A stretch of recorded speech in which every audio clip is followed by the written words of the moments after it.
Name Salvatore R Conte, born New York City. What is the ethnic origin of Conte? It's Italian. Italian. Where were you born? I was born in New York City. New York City. When? December 1st, 1930. December? 1st. No, wait. That's the day I got captured. December 24th, 1929. December 24, 1929. 29. Christmas Eve. Yeah. But there's an interesting story that goes with that. I was delivered by a midwife. Uh-huh. And the midwife and my mother conspired. Instead of registering me as December 24th, they decided to do it on January 1st, 1930. So in the event there was a draft, I would fall into a later year. Now, the irony of it all was to prevent me from going to war, but I ended up going to war. Uh-huh. Tell me about your family when you were growing up. Came from a well-knit family, a beautiful, wonderful neighborhood, primarily Italian, and with some Jewish, but primarily Italian with large families. Mm-hmm, mm-hmm. And we had lots of activity because of the abundance of the abundance of males. All kinds of sports were involved. A lot of softball, basketball, touch football. No baseball. There were no baseball fields. How many siblings did you have? I have two other favorite siblings. I'm sorry? Two more. Two more. An older brother and a younger, but they're both deceased. So all boys? Yeah. Okay. What school did you go through in New York City? PS 112 was my grammar school. It was PS 112? Yeah, 112. That's your grammar school? Yes, in Brooklyn. Uh-huh. Then junior high school was shallow junior high school from the 9th to the 12th grade. Uh-huh. No, the junior high school was 7th till 9th. Uh-huh. That's what it was, yeah. And then high school was from the 10th to the 12th. Yeah, what's the name of it? Well, shallow was the junior high school. Right, and the high school was Textile High. Can you spell it? T-E-X-T-I-L-E. P-X? T-E-X. T-E-X? I-L-E. I-L-E. Yeah, it was a school that was sponsored by some industrial and a textile guy, and part of the curriculum was you had to take one season of one semester of textiles. So kind of internship. Yeah, right. Mm. When did you graduate? 1946. What did you do? That was right after the end of the World War II, right? Yeah, just about, yeah. Uh-huh. Right after the end of World War II. I was 18 at the time. Had the war gone on another year, I probably would have enlisted, for World War II at 17, But it ended, and then in September of 1948, I enlisted in the Army with some dear friends of mine. Two other guys with me.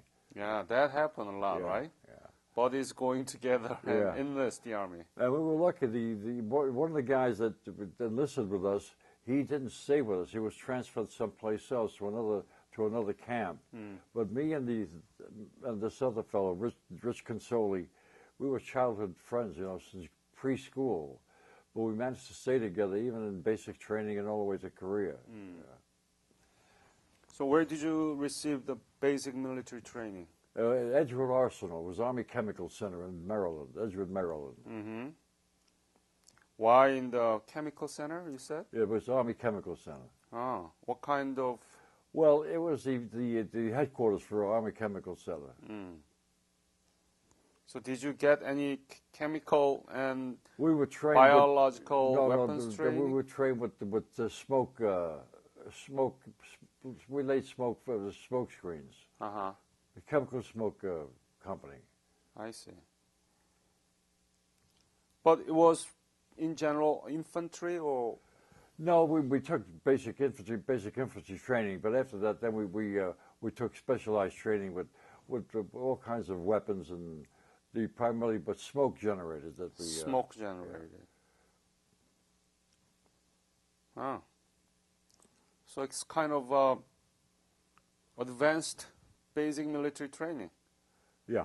Yeah. I never heard of that kind of training before. Yeah, well, this was a unit. They had a unit like that in World War II for laying smoke screens, you know, for particular battles and stuff like that.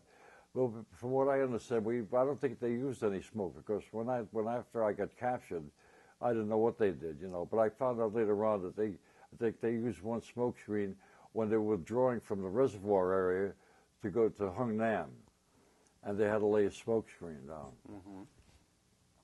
Did you learn anything about Korea or any Asian countries during high school?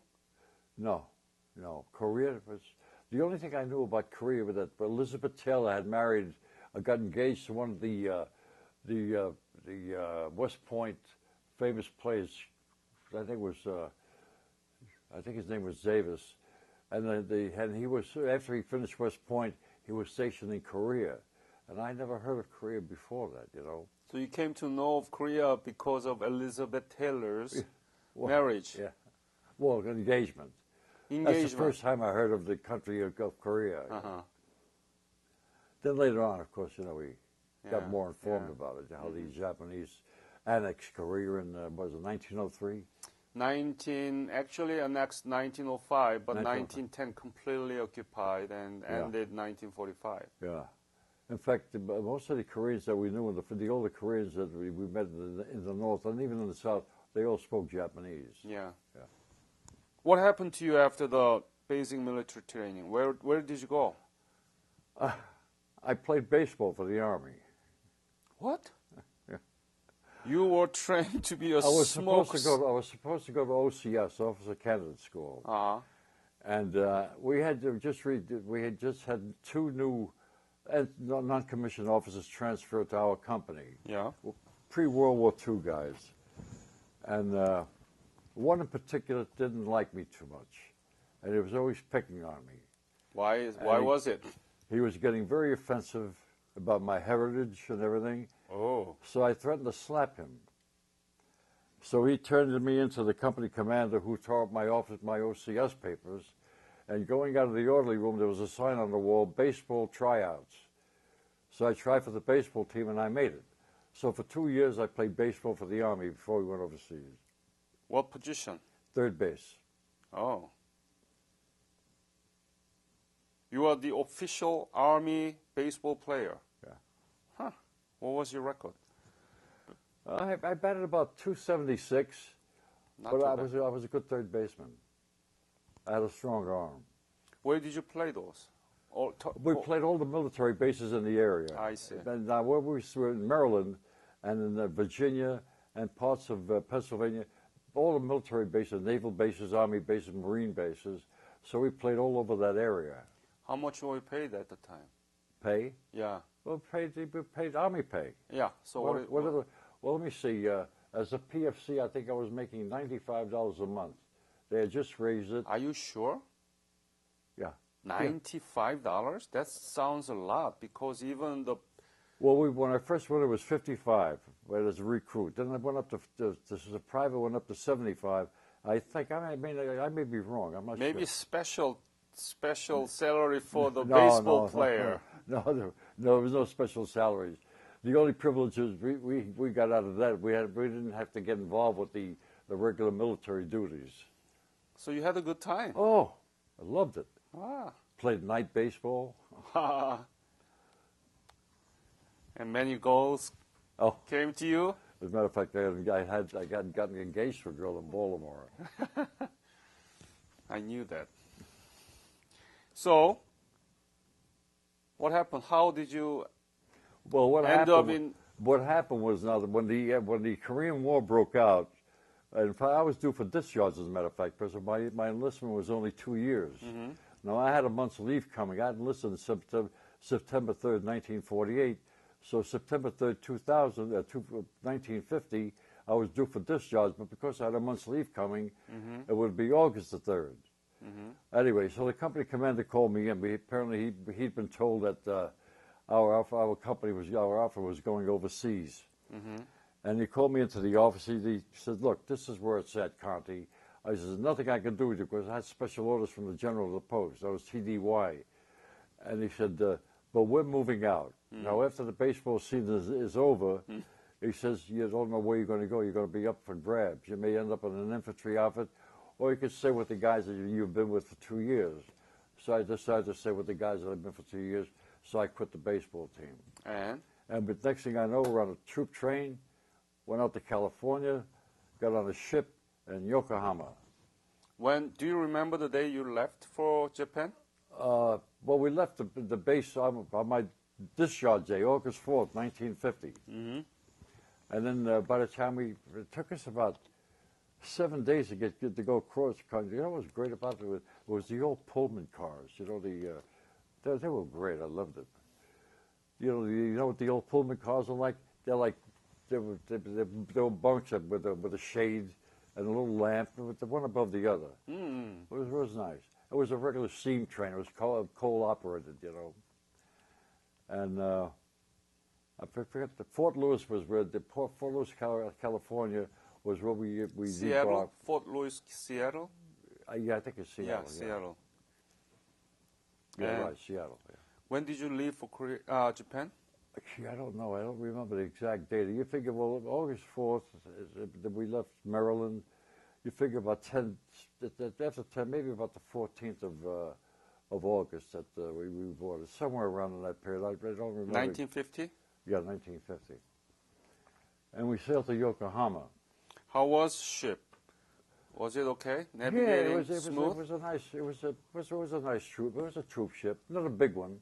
But I heard from many that they overthrowing and so smell all dirty. And oh no, that happened later on when going to Incheon. But they had a trough. You know, they had the seats would flip down. So when the ship was doing this, that trough, everything would be flowing very good. Yeah. So you couldn't take a dump. You had to do that. What did you do in Japan? Huh? What did you do in Japan? Well, we went to Atsugi. That was the Japanese, the old big Japanese air base. That it was humongous. This place was big. They had built a city underground at Atsugi, where they had hospitals, they had factories, and to go to the PX from where we were billeted took a half hour by truck. Just to go to the PX. That's how big it was.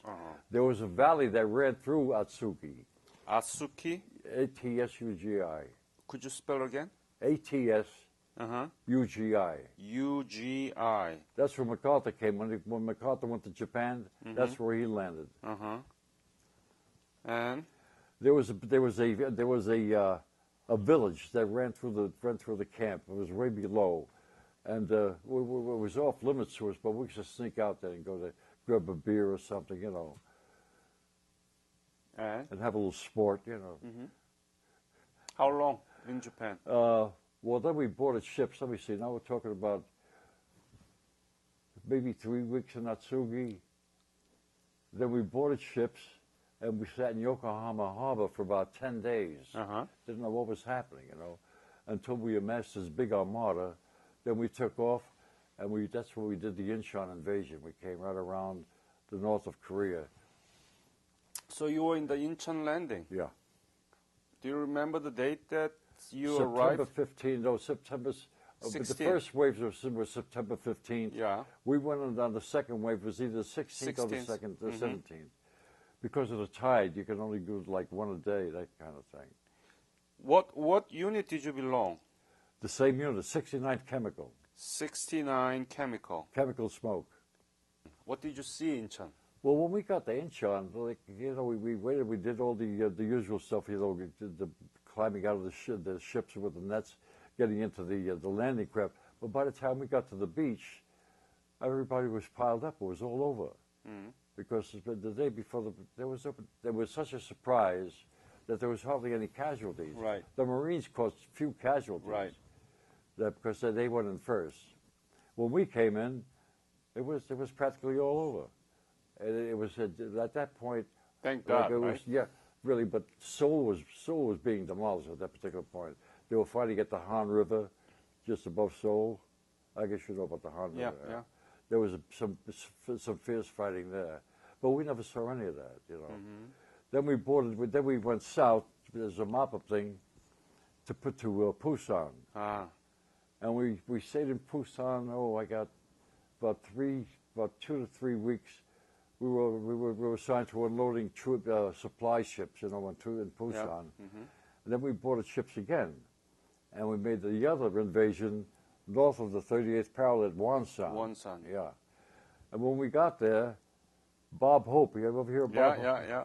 He had this USO tour. So when we got off the boats, the MPs would say, keep going, keep going. Next thing you know, we're in this big stadium. And there was Bob Hope and Les Brown, the band of renown, with Jerry Colonna and Marilyn Maxwell. It was great.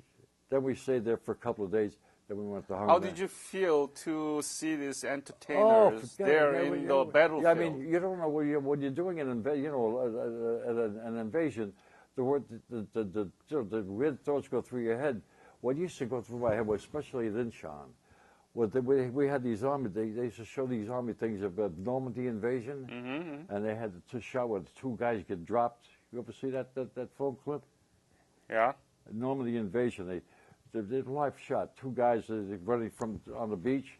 Boom, 2 guys get shot. That was going through my mind. I had no idea what to expect because you're vulnerable. Right. You're highly vulnerable. Yeah. And Wonsan was a little bit better because but you still don't know what to expect, you know. After that, what happened to you? Well, after that, we went to Hungnam. Hungnam. Yeah. And we stayed there for about, I don't know, maybe a week. We were billeted a week. And then we moved out going further north. And then at Thanksgiving Day, we were at a town called Sudong.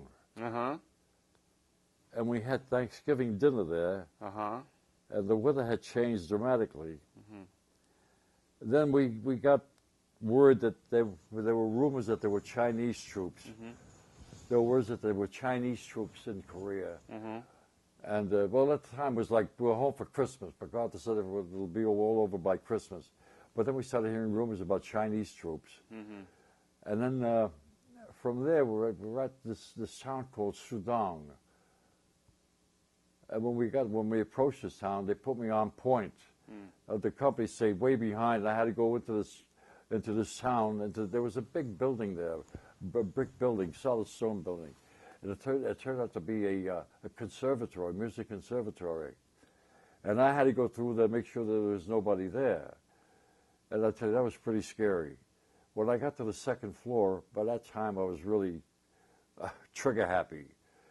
And I saw this baby grand piano on a landing. Really? And I don't know why I did it, but I was so anxious and relieved.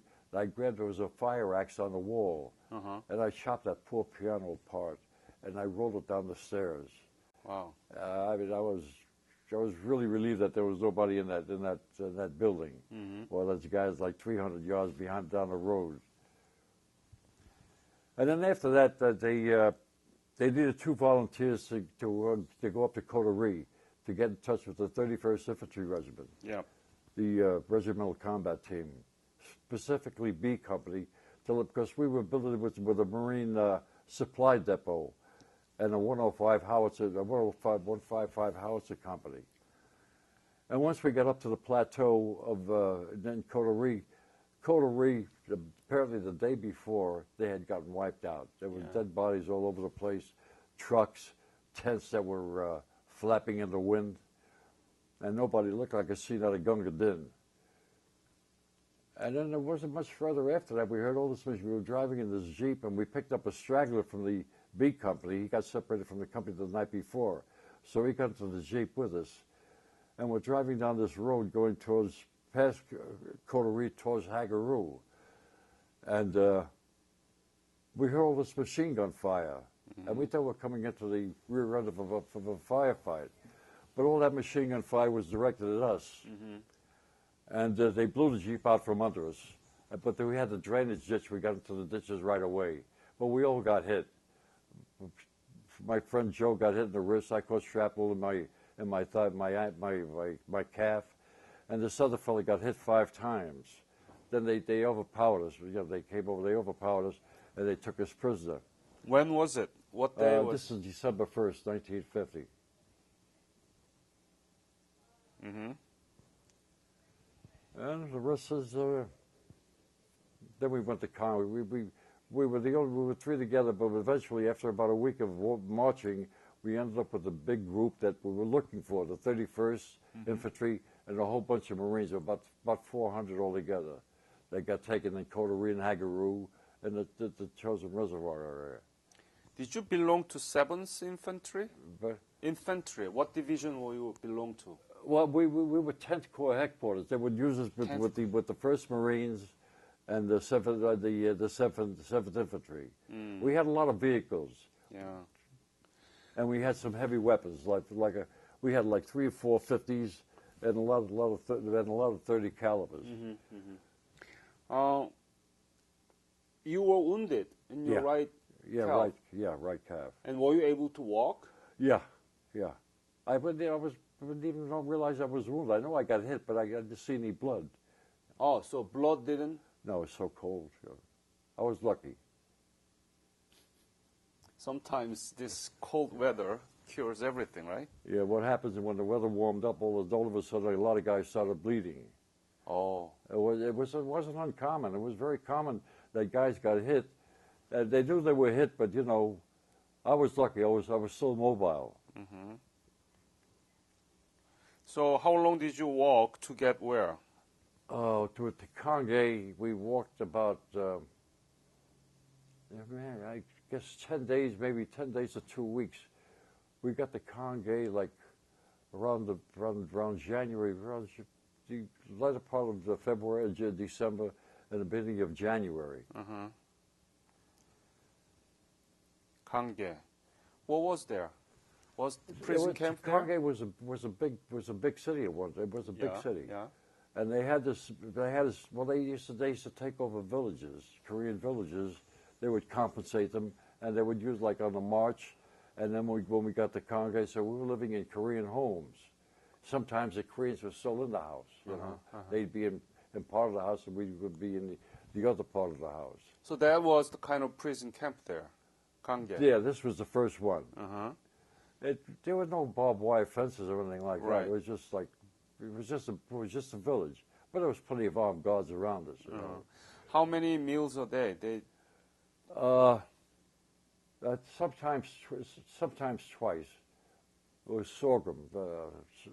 The Chinese called it red rice. It was a sorghum. It's like you know what sorghum is? Yeah. Yeah. And it was. You mean sometimes twice, meaning that Yeah, regularly once? it all depended on circumstance because we were mostly on the march, and they had to scrounge for food. The Chinese had to scrounge for food to feed us. Did they cook, or did you cook? No, they cooked. Cooked. Yeah, at the Congo, they So only sorghum, that's it? Yeah, sorghum. Any other? No. Sometimes on the march, before we got to Congo, they would feed us whatever they could get from the local Koreans. And one particular meal that we had, there was a meat in this one meal that we had, which was delicious. And it felt Pig? Pork? A dog. Dog. It was the first meat that we had since Thanksgiving. Did you have boots on your foot? Yeah, I was lucky. What happened? We were issued these rubber boots where you had inserts, and you had to remove you kept one set of inserts on your body for dryness. Right, yeah. Then you were supposed to change off. It was very, very dumb kind of a boot. The night before, I had changed off and put on my leather boots, my old Army leather boots. Yeah. So in a way, I was. You're talking about Mickey Mouse boot? What? Mickey Mouse boot? No? You never heard of it? No. No, okay, maybe later. All right. Anyway, so I put on my old leather boots, and that's what I was taking. Most of the guys that had the rubber boots, they sweated a lot on the march, and then if you stopped, it would freeze. They used to lose toes, and a lot of the frostbite would happen a lot faster. Raymond, that I just had an interview with, he had a barefoot, no socks, and they took out the boot and they gave the kind of North Korean sandal, and he went through all this winter with it. Really? Yeah. Wow. Unbelievable, isn't it? Wow, unbelievable is right, because I mean You know, it was cold, but what was really the thing? It was the wind. The wind, like it came in 4-day cycles. It would be sort of like a little breeze. 4-day cycle. It would breeze. By the time the third or fourth day came, you're talking about 40, 50, 60 mile-an-hour winds with sub-zero temperatures. Right. And forget it. You had to say, if you can get out of the wind, you could survive. But if you were stuck in that wind, if you weren't moving and you weren't dressed properly, you were dead. Yeah. In fact, some of the guards, the Chinese guards, they'd find them in the morning froze to death because they're standing still, trying to stay warm. You mean even Chinese soldiers? The guards that were watching us on that nighttime. We ended up picking 2 or 3 of them at the end of the night. They froze to death. What am I doing here? You know, there must be a better way, or let's go home. The war's over. It was mostly jokes, but yeah, because you find yourself in a foreign country, and you're fighting a war, and you know, like all of a sudden, the reality of this preposterous situation becomes a reality. You know, it's. Did you believe in God? Were you Christian? I used to. Okay, used to. And what does that mean? Well, it means after what I saw, the treatment and the way the death toll in the camps was so bad, so high that I wasn't much of a believer anymore. I believed in myself. That was the only comfort I could get was in my own state of mind and my own conditioning to stay alive. Right. Yeah. You didn't stay all up to the release, right? In Kanghae, did you? No. You know, you Kanghae. went... Now, what happened at Kanghae? The Chinese plan was to put us through this indoctrination. There in Kanghae? Yeah, that's where it started. From morning till night, nothing but sitting in this big barn type situation, having a lecture with an interpreter, and first it's done in Chinese, then it's done in English with the interpreter. And usually the interpreters, their English was very, very bad. So we tolerated it. We just sat there, you know. But we were What there. Did he say, actually? What? What did he say about... Oh, it's primarily political stuff, you know, about the Wall Street warmongers and... Wall Street? Yeah, you know... They were criticizing Wall Street? Yeah, and we were running dogs of the Wall Street warmongers, and we were patsies, we were fools, and we were being fooled and lied to, and... You know, the usual propaganda that went along with that kind of stuff. A lot of it may be true, too. Yeah. Yeah. But anyway, at the time, it was kind of like we just listened but didn't pay too much attention. But then they insisted on us signing some sort of petition. Now, we refused. Then we got word from the officers that were in charge there, especially there was a Marine Major McLaughlin. Apparently the Chinese, they had made a deal that through this petition, what we're going to do is we're going to release you en masse. We're going to we're going to march you south and release all of you guys as a big propaganda thing. Can you imagine being released, 400 prisoners of war, as a propaganda move? It would have been shattering for the morale of our troops. Yeah. Figure, what are we doing here? Because that was a Chinese operation during the Chinese Revolution. Mao Zedong, when they took Chinese prisoners, or the nationalist prisoners, they would put them through like a 2-week propaganda schooling thing. Yeah. And then they would release them because they didn't want prisoners. So they would release them, or they would join Mao Zedong. So what happened? Then we marched all the way south from Kanghae down towards the front line. Wow. And all the way down the way, they kept telling us, this took about 2 weeks to do that. All the way down there, they kept, with the guards, they all knew we were going home. So our spirits were great, you know, finally, you know. When was it? This is in January, February, March of 1950. Yeah, it was like late, the end of February, the beginning of March. Oh, 51. Of 1951, yeah. Yeah. And so you thought that you were released? Yeah. So when we got down to the front line, or with the point of release, something changed. Now they released 20 Marines, or they left them there unattended, and They eventually, but they said they escaped, but I think the Army didn't want to make them make it look like they were released by the Chinese. Then they turned us around to march back up again. Hey. Now our morale, forget about it. Our morale is shattered. I mean, 1 minute you're going home, and the next minute you're going back to where you came from, and further north. Now we're going up towards the Yalu. And when we got up to the Yalu River, when we got to this town called Cheongsong. Cheongsong, yeah. Yeah, Cheongsong. Camp 1 and 3. No, it was Camp 1. Camp 1. Yeah. Well, by that time, now I became very political, so I called a meeting.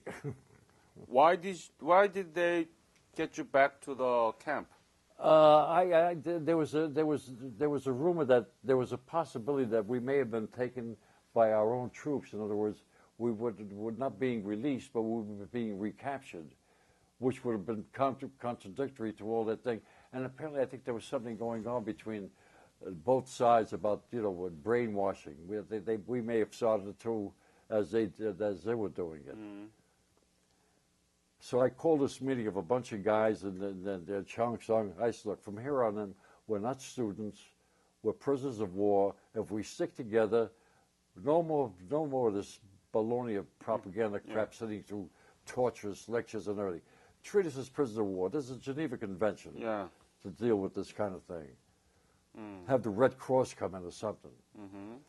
By this time, the Chinese now are making all kinds of observations. They're taking all kinds of notes. They're deciding to find out who may be possible leaders. Yeah. And this way they could isolate you. Anybody that was a potential leader, whether you were big in size or you might have been a little bit brighter than somebody else, or you maybe had a better education, they kept an eye on you. And I became very vocal because they encouraged discussion. After we'd have these big propaganda meetings, they would encourage you to have any questions. And often I would get up and say, South Korea did not invade North Korea. It doesn't make any sense when an invading army gets pushed back to the Pusan perimeter, And of course, all the guys would jump in. Then they would start asking questions. So the whole thing got disrupted. This is when I got on the Chinese list. Mm. We used to call the shit list, pardon the expression. Mm-hmm. So you were isolated and tortured? After that, a little bit here, a little bit there. They would take me out 2 or 3 weeks at a time, put me in isolation. What do you mean isolation? What, special room? Yeah, special room. Only by yourself? Yeah. Only by yourself? Solitary. Solitary. Yeah. And then they would let me back into the company, and they decided to form what they call a reactionary squad. Right. And they selected me to be the squad leader. So now I was responsible for any damage that these guys did. It would all fall on me. But we were pretty cool, But at one time, May Day was a big holiday with the Chinese because it symbolized something with the Russian Revolution and the Chinese Revolution. And usually on these holidays, they would feed us better. We'd get white rice, maybe a little bit of pork, sometimes even flour. Mm-hmm. And then, so that night I had to go to the latrine during the sleep, and I saw these big banners, red banners, outside, ready for the march tomorrow, the next day. So I told my guys in my squad, I said, I'm not going to march because there's going to be photographers there taking pictures for our paper to come into the papers how well we're being treated. I don't want to be part of that propaganda. To make a long story short, when we all fell out that day, my squad and myself, we went back into our room. Now the rest of the company, they saw we weren't marching, they went back into their rooms. Then the word went down to the British company, with the 400 British. They heard the Yanks are marching. They went back in their rooms.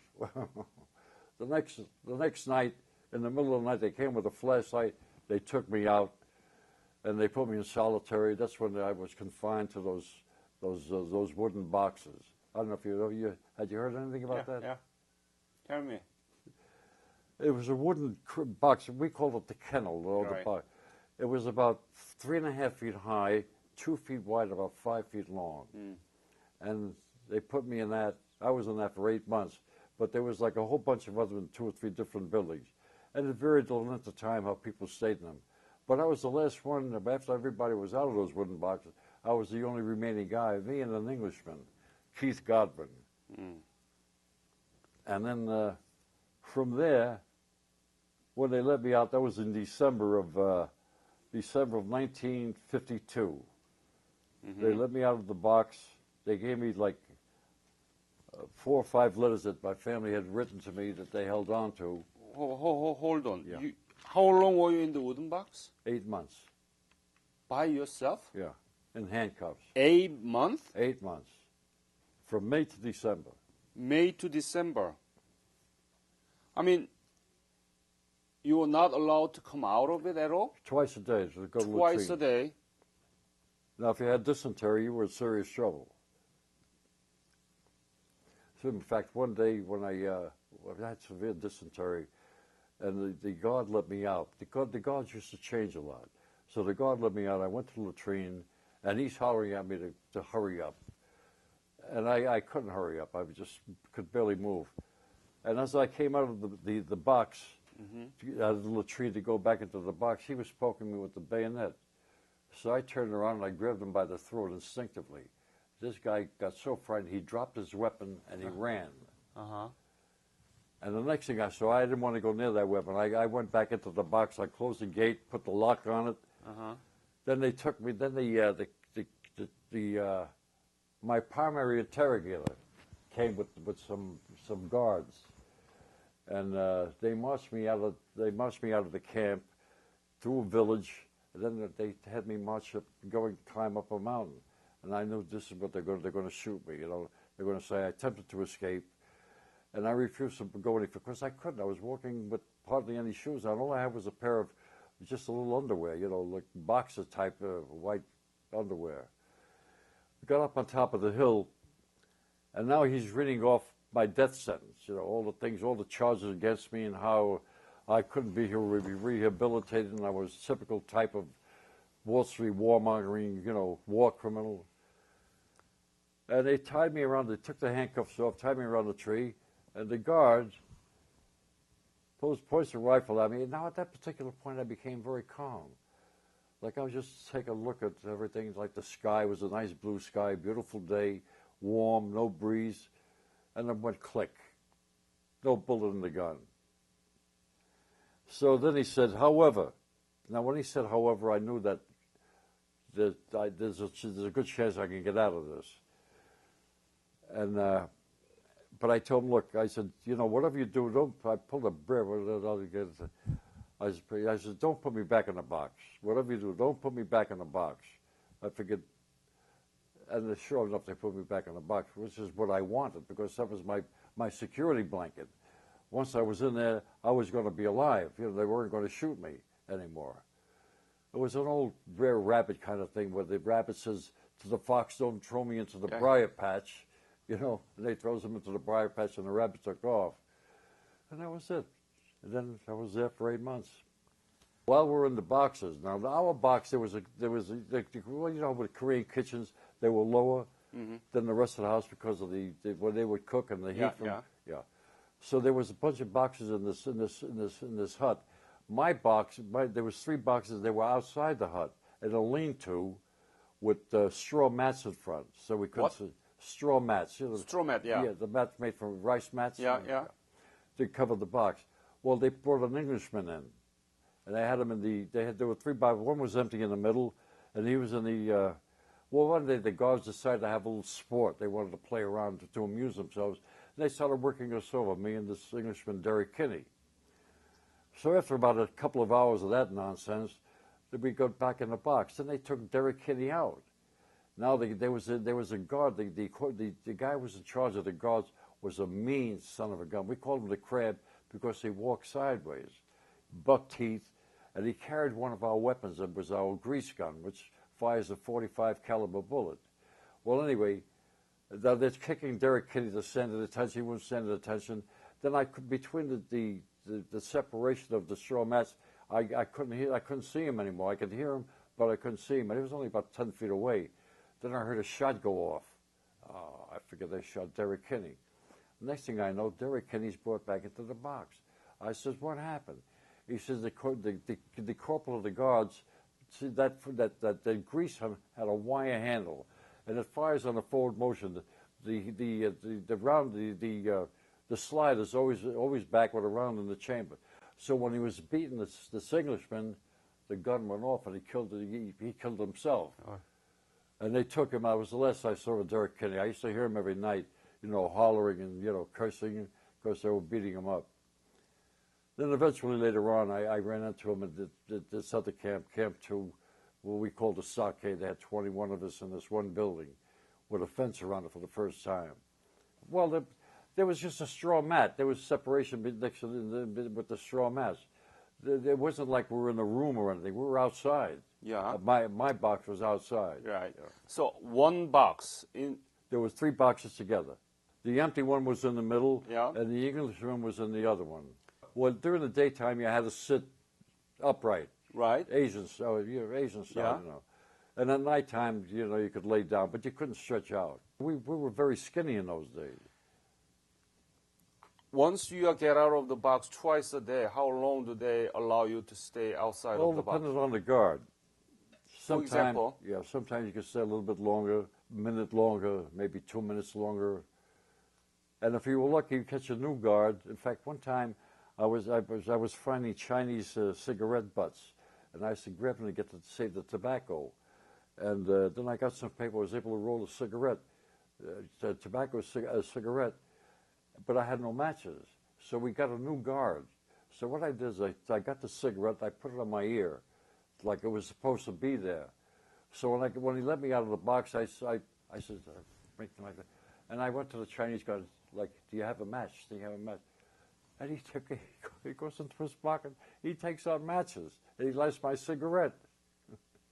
So I took a couple of puffs on it, and then what I did was we had these small little bamboo things that we slept on, and then we had the coat that he had issued us. I put a couple of them together, and I put the cigarette butt at the end of that thing for the guys in the other room. And there's a cigarette butt sticking in midair, and the Chinese guard is looking all around the room. He never spotted the cigarette butt with the smoke trickling. How did you endure that small box for 8 months? A matter of will. What I would do, I got into this teleportation. In other words, I can get into a deep thought, and I can teleport myself way someplace else. You understand what I'm saying? I know. Yeah. So you're like a meditator, yeah? Yeah, I read a book years ago. It was called Peter Ribertson, where he was incarcerated. And it was a good movie with Gary Cooper. And he used to do this teleportation thing. He would spiritually get out of the box, get out of the... You are somewhere else. Yeah, right, yeah. But, we all had a common dream, all the guys, we all had a common dream that we were home in the dream. But before we woke up, we used to tell our parents or people, I have to get back. The guys are waiting for me, So I used to grab magazines and candy bars. But it was a common thread to all the guys. It was unreal. What about the towel on the baseball that you made? Oh, we had 2 little hand towels, it's about that long, very thin. And when it was falling apart, so I was kind of rubbing it a little bit, and I realized, so I took another strand out, made it bigger, and I made it a little bit bigger. Next thing I know, I could make a baseball here. So I pulled these 2 towels out, thread by thread, and I had a piece of soap that every time I had some thread, I would put the soap around to keep it in place. I got to a point where I built an exact replica of a baseball. Because I played baseball, I knew what the size was, So when they had taken me out of the box to take me to go someplace, I don't know, to wash up or something, and I saw a friend of mine, Jack Kirby. So I threw the baseball to this friend of mine. He thought I was sending him a message to him, so he cut the baseball up. Of course, there was no message in it. I just wanted him to have it. How many meals a day inside of the Twice. box? Sometimes they would in the afternoon they would give us something called a congee. It was like a soup. It was some watery soup kind of thing with some dry biscuit. Sometimes we get that in the afternoon. but it was mostly in the morning and at nighttime. You were inside of the box until December, which December 24th. Must be very cold. Yeah, yeah. Oh, forget about it. In fact, one time during that 4-day cycle, now you got to remember, I'm not inside the building. I am outside. I know. So, I mean, I used to prepare for it because I could, day by day, I knew it was going to increase. So what I would do was this blanket that I would have it over my head, and my own breath would keep me warm. I was stay huddled up, but my own breath, I was able to. But one night, this was an amazing. This Chinese guard, he saw the situation. I could hear him getting stacks of cornstalk and putting it around the box, so I would be warm. It was a gesture I had never expected. It almost made me cry, like there is humanity here. Did you have a blanket inside? Yeah, very few. We were issued a blanket. In the wintertime, we had the cotton padded uniforms. It was a uniform with trousers and a jacket, and they gave us this cotton padded coat, which most of the time we just use it to sleep on. When they transferred me to another camp. Where? To camp 2, and they had a special hut that had a big fence around it. We called it the stockade. There were 21 guys in it. Yeah. They were like the most, what they called the worst of the worst. Well, I stayed there for another 3 or 4 months, but when May came around, 53, was like the May 1st, the exact date. Apparently they had sentenced me to a year. So when May 1st came of 53, they transferred me down to the main body of the camp. It was a small camp, about 200 some odd men. But they had a fence around it. And everything completely changed. The food was better, and these guys were they were able to do things, build beds. What made you get through this? Sheer willpower, determination. I was not going to die there.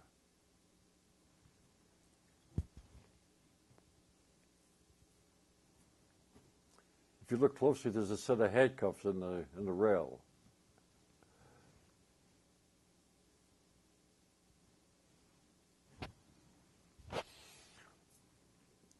Did you talk about this when you released?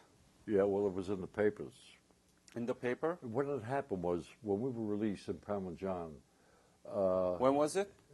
December. Well, I got released August 27th. Of 1953. Right. But prior to that, when we got released, one of the officers said, "There's a press tent over there. Now, if you want to talk to them, you can. If you don't want to, they won't bother you." So I said, "I want to go to the press tent." There was an Australian photographer, an Australian reporter. His name was Winston Burchett. He worked for the Daily Worker. It was a communist newspaper, English newspaper. And we used to get that newspaper in the camp. That was the only newspaper we'd get. And, the English version of the Shanghai News, which was... What was the name of that newspaper name? The Daily Worker. So now he used to print how everything was nice and how the camp was so good. They show pictures of... photo pictures how we're having a great time playing sports and eating good and living. So I said, I want to go to the press tent. But there was about a dozen guys there, for newspapermen. I said, Winston Burchett. So now they all got a little strange, because they figured, if I want to talk to this communist, that maybe I've been brainwashed, So they said, well, Winston Burchett isn't here. I said, he'll be back later. I said, all right. So I left. And I went back later. I says, Winston Burchett, is he here yet? He says, no. He says, what happened? He says, they pulled his credentials. He's a persona non grata here. He says, but why did you want to talk to Winston Burchett? I said, I didn't want to talk to him. I said, I wanted to slap him in the face. Then I had all these sketches of the guys that were in the stockade with me. I said, if you want to know what really happened, this is what happened. So the next thing I know, when I got home, it was all over the newspapers in America. The AP and the UP, they all started printing it in all the newspapers across the country. When I got to Japan, I was talking to my brother. He says, you're all over the newspapers here in America. So there was a lot of publicity because of that particular incident where I wanted to slap a communist, newspaper man. What is Korea to you? It was like a strange place with a lot of strange memories. It was mixed emotion. But later on, it became like what happened to South Korea made me feel good. Made me feel good about that whole war. Because it seems like everything after that, everything turns bad. But we were able to salvage something out of that war. We salvaged a prosperous country that's a major industrial power, with great living conditions and apparently a lot of prosperity too. So even with that bitter experience and horrible experience, my bitter experience was localized, like the Yalu River. That was my bitter experience. That border, of course, that's where the camps were, all along the Yalu. In fact, in the wintertime, they used to march us across the Yalu to go to Manchuria to pick up supplies. Have you been back to Korea? Not yet. Did you hear from him about this story often? Not much. It wasn't something that was volunteered, really, because of the I think the bitterness of it and everything. But as time went by, there were things that began to come through emotionally for Dad, and he wound up dealing with them, and then he was more free about talking about his experience there, which was very cathartic for him. So therefore, we are familiar with the stories that he told today. Do you have hatred against North Korea? No. No? No. No? No. No. No, I think I'll speak about it. I'm concerned. Yeah, I mean, I wish I could have been there to help him, but no, North Korea. I mean, communism, for me, after a lot of thought and reading, is something I do hate, absolutely. So in that context, I hate all forms of communism because it steals men's souls. It doesn't allow them to breathe, and that's the goal. And it wants the man.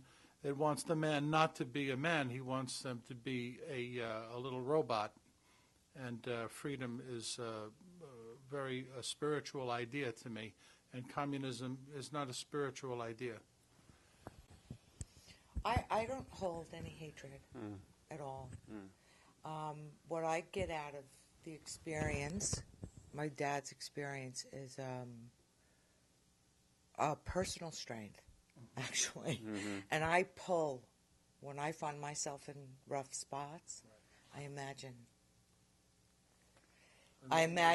and then that just pulls me right through. I'm like, well, at the haps, that's. Don't get too personal. I'm not getting too personal, but I hold no hatred. Last night, closure of the official chapter of XPOW, I saw the new beginning, that your descendants will do something about you, and I think that has to be coming out of that. I've noticed a lot of activity in that particular, not only from people like you, but there's a few other people that are getting very involved with that, which is very heartwarming because it's sad to think this might be the end of it.